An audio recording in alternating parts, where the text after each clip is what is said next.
Hai, pernah nggak kita berpikir tentang ide, melihat lebih jauh tentang ide? Ada istilah yang kita sering katakan, lagi nunggu ide, lagi nyari ide. Emang di mana sih ide itu? Di mana nyarinya? Dan kapan dia datang? Mari kita bahas tentang ide.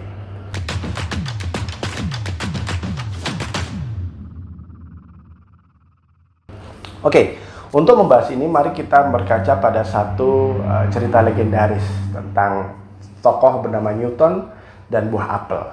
Anda pasti tahu kan? Ketika melihat itu, Newton adalah orang yang berperan penting dari tercetusnya satu hukum teori tentang gravitasi. Beliau menemunya, gitu ya.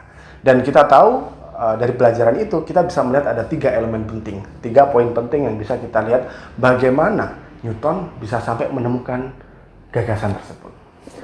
Pertama, kita tahu bahwa Newton adalah sarjana dari Trinity dan dia adalah termasuk bagian dari seorang cendekiawan dari Cambridge University yang mana dia juga belajar tentang kalkulus, tentang optik dan sebagainya. Sehingga kita tahu bahwa poin pertama untuk mencetuskan satu gagasan adalah Anda harus punya ilmunya.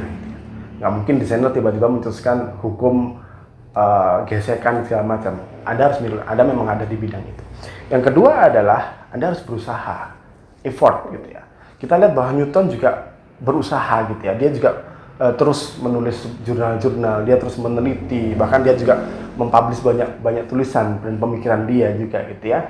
Namun sayangnya ketika kala itu London sedang diserang oleh wabah, para cendekiawannya diminta untuk meninggalkan kota tersebut. Yang mana Newton akhirnya pulang kampung di Woolsthorpe, yang mana ketika itu qadarullah sedang musimnya apel berbuah. Di luar rumahnya ada satu pohon apel di mana yang tempat dia akhirnya duduk, dan momen bersejarah itu terjadi. Newton duduk dan sebuah apel terjatuh tepat di atas kepalanya. Seketika itu dia berpikir, bagaimana jika apel ini lebih tinggi dari sini? Bagaimana jika apel ini lebih jauh di luar angkasa sana? Apakah kecepatannya akan sama? Disitulah dia mulai berpikir. Disitulah dia mulai akhirnya menemukan gagasan tentang gravitasi tersebut.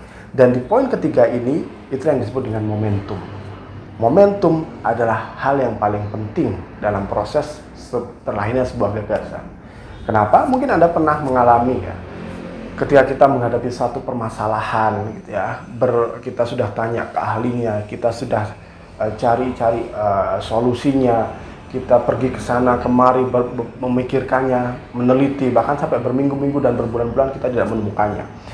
Sampai katakanlah suatu kali kita memutuskan untuk pulang kampung ya, berada dengan orang tua kita, dan suatu ketika kita duduk bersama menunggu ibu kita memasak, menggoreng, lalu kita dikala menggoreng itu, satu percikan minyak itu menempel ke tangan kita, loncat dan membuat kita tiba-tiba memikirkan semua jawaban dan kemungkinan itu. Itulah adalah momentum. Dan dengan momentum itu membuktikan bahwa ada sesuatu yang tidak bisa kita rencanakan, sesuatu yang tidak bisa kita antisipasi kapan terjadinya gitu ya. Tapi di saat yang sama kita juga tahu bahwa ada sesuatu yang berwenang tentang kapan menentukan momentum itu. Dia adalah Allah Azza wa Jalla. Untuk itu, sebagai seorang desainer, kalau kita ingin mencari ide, hal yang terpenting adalah momentum. Kita harus berdoa dulu, kita harus meminta pada zat yang memiliki momentum itu, pada sesuatu yang memiliki semua keputusan itu, kapan momentum itu terjadi. Itu adalah momentum, kita berdoa, kemudian jangan lupa kita berusaha, dan kita effort metodologisnya untuk mencari ilmu pengetahuannya. Jadi, itu dia yang bisa kita ulik tentang ide, nanti kita akan ulik lagi tentangnya. Semoga bermanfaat dan terima kasih.